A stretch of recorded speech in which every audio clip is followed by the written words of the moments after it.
What's up guys, Chris the Greek Weeb here again with another 4 Nights of the Apocalypse manga chapter review. Last week, the manga chapter of 4 Nights of the Apocalypse was on break, and I did not upload a video that week.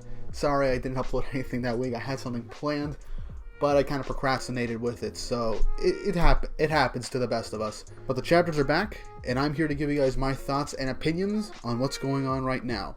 Before we get into the actual video, don't forget to like and subscribe to the channel and hit that notification bell for updates on future videos, as to help with the YouTube algorithm and to help get this channel out there and recommended to more and more people. We are inching very close to the 500 subscriber mark, and I am aiming by the time the summer is over to reach 1,000 subscribers. This is the fastest my channel has grown, and I am really glad that the 4 Nights content has been really good for me in this channel and that you guys are enjoying these 4 Nights content. And I am hoping to keep doing 4 Nights and possibly more 7 Deadly Sins related videos for you guys in the future. So, let's get into it. In Chapter 14, Percival and the gang ended up going into the town of Sistana, where with Percival playing around with his magical power, realizes that his little magic golems are being attracted to something, and it seems that they could search up specific objects, or something with high magical power of the like. And they end up finding a piece of the Coffin of Eternal Darkness, a very important item from the previous 7 Deadly Sins series that awakened the demon realm that was sealed away during the Holy War 3,000 years prior. We also got to meet a character named Anne, who is the daughter of the lord of this town, and is also acquainted with Ironside, but knows that he is lying and is plotting something possibly sinister, and he is also looking for the Coffin of Eternal Darkness. And Anne was actually the one to hide the current piece that Percival and the others managed to find. This brought up a whole bunch of questions, like why Ironside, and in particular the Knights of Camelot, maybe even King Arthur, are looking for the Coffin of Eternal Darkness pieces. Are they planning on using it? Are they planning to unleash something even greater? We're not entirely sure. But I'm sure as we go on with this arc, we will learn a lot more and get insight into the possible end goal of this series. But anyway, moving on to Chapter 15, on Galahad and her dream. The chapter starts off with Donnie and everyone basically just reacting to Anne's declaration of going to kill them if they are in line with, well, Ironside.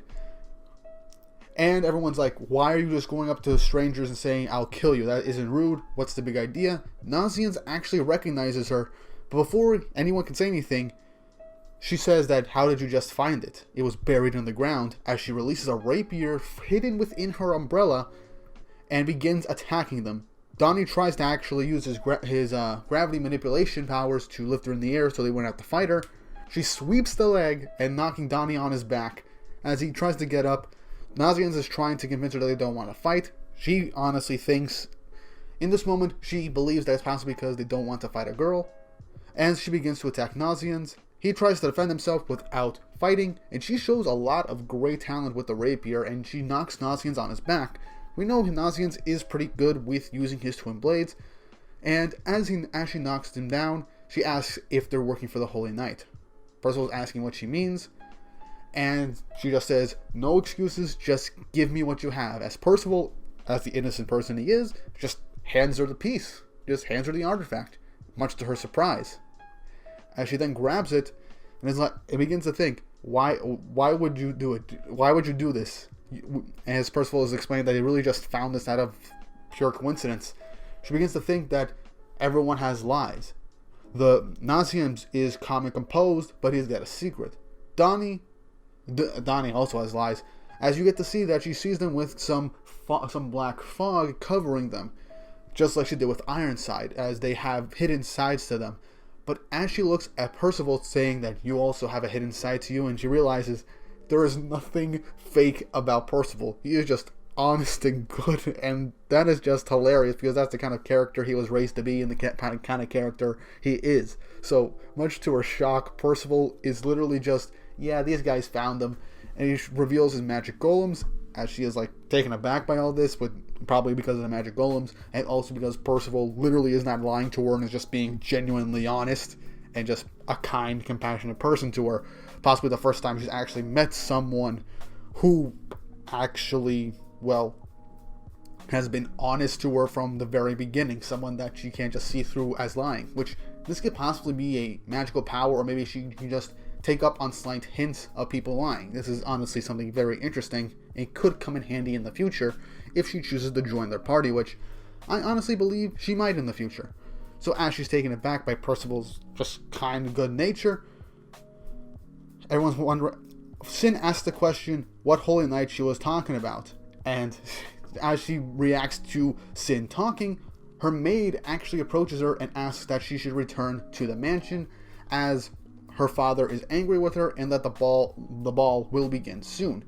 In a panic, she gives Percival back the piece of the Coffin of Eternal Darkness, tells him to hide under his cloak for now, and not to show it to anyone or tell anyone how he found it, etc., to keep it secret, and to especially keep it away and never have it be given to Ironside in particular. And she shushes, as Percival begins to say that name, and possibly to say that Ironside is his father, she hushes him and says goodbye. And she covers up her brief interaction with the gang, saying that they were just a bunch of travelers looking for an inn, which, let's be honest, they were kind of going to end up doing anyway. So with the group basically wondering who she was and how she is so good with a rapier, Percival has a look of determination in his eyes, as we then cut the gang into an inn where they're staying for the night. As Nazian gives a bit of exposition that I just said, she is the daughter of the lord of the town. Her name is Galahad, which something that occurred to me as I was reading. One of the knights of Arthur's Round Table is called Galahad, so she could possibly be Nakaba's interpretation of Galahad in the story. As remember, Merlin was supposed to be a guy and Merlin is a girl in the series, so it's very likely that he kind of gender swapped to try and round out the cast and possibly add some more interesting portions to the story.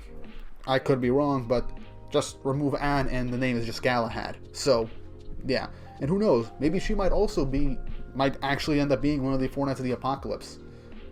Then again, the prophecy did say it was for lads, but then again, the prophecy could be like wrong or have some mispoints or misinterpretations. It's highly possible.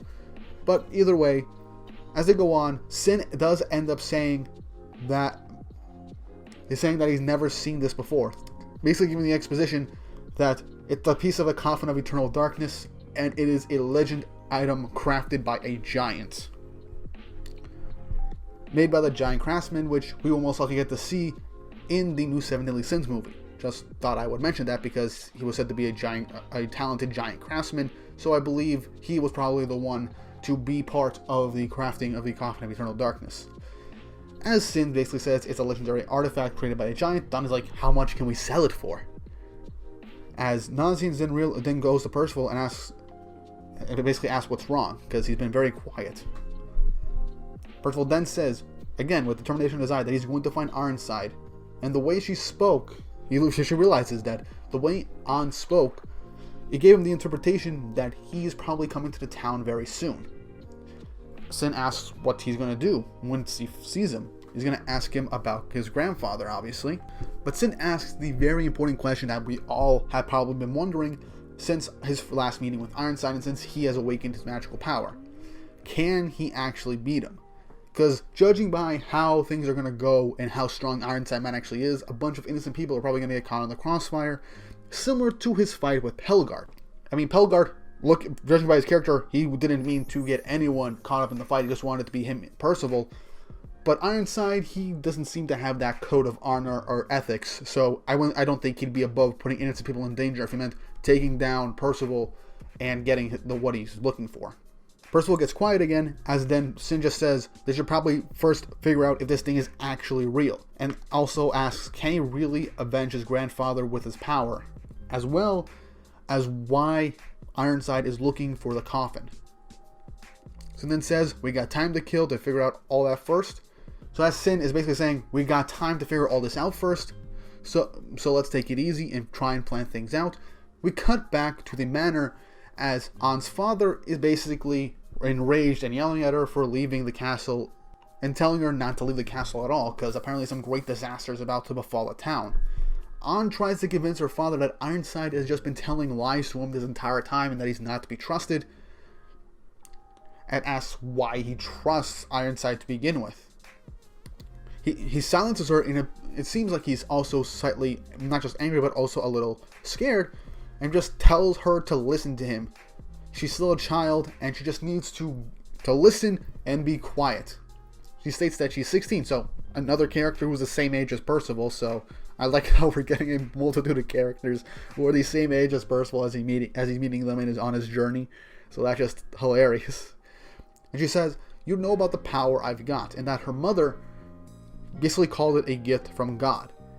And then she declares her dream to become a holy knight and to protect her town and her father from anything that could possibly endanger them. She'll show him with real determination in her eye, telling him to be quiet and stop being Ironside's lapdog.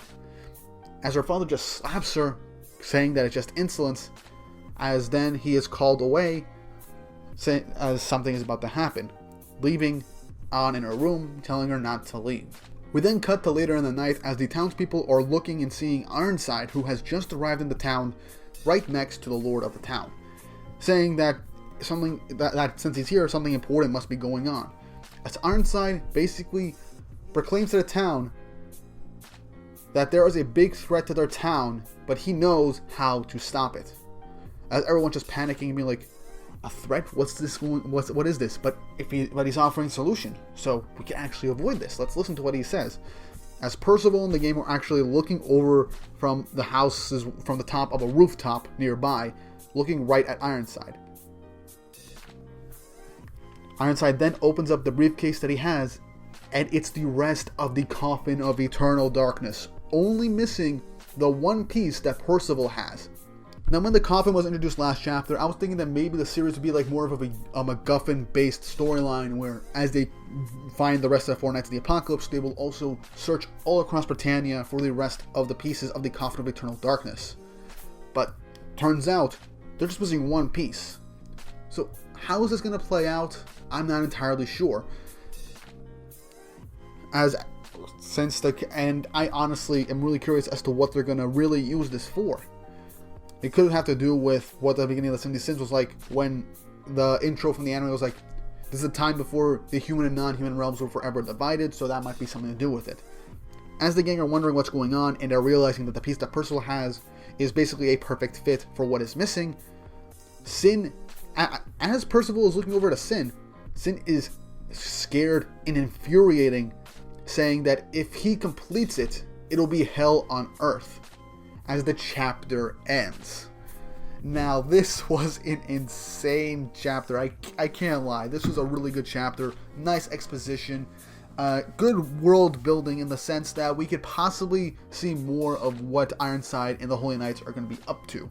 And the fact that he's so close, just missing one piece of the Coffin of Eternal Darkness to complete the whole damn thing, is just insane. Now, I would figure that he would maybe have one, maybe two pieces, possibly three. But one piece in particular I thought that he might not have would be the piece that Meliodas was carrying in the first arc of the 7 Deadly Sins that he used as the hilt for his sword, so he can keep the Coffin of Eternal Darkness from ever opening again. Because one would figure that after the coffin was basically unsealed and the demon race came back, once the new Holy War was officially over, you would think that Meliodas, in his journeys across Britannia before settling down with Elizabeth and becoming King of Leonis, would want to search for these pieces, or at least one of these pieces, and keep it under lock and key, because it is a very powerful artifact that could potentially still be used today. But yeah, it's looking like the coffin will be an integral part of the story right now. Will Percival and Ironside fight this arc? Possibly.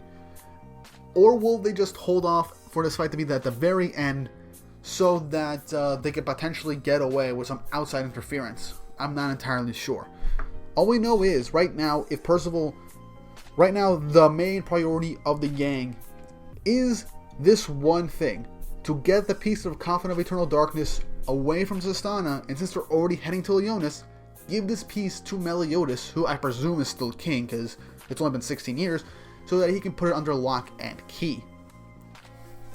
And An might actually end up joining the group, since she is more or less named after a knight from Arthur's Round Table.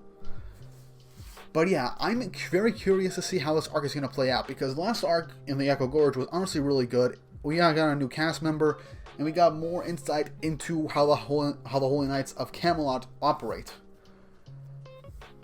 But yeah, all in all, another great chapter. I'm really happy I'm covering this weekly again, and I hope you guys enjoyed this chapter review as well.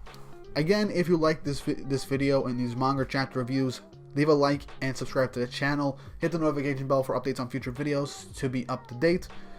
And also go down in the comments below and let me know what you thought of this chapter. What do you think of Ann, her dream, and her father's very strong loyalty to Ironside? And what do you think Ironside and the Holy Knights are really planning with the Coffin of Eternal Darkness? Do you think it's what I mentioned before about separating the humans from all the other races and stealing them away? Or could it be something else? Let me know down below what you think. And with all that said and done, I hope you all have an awesome day.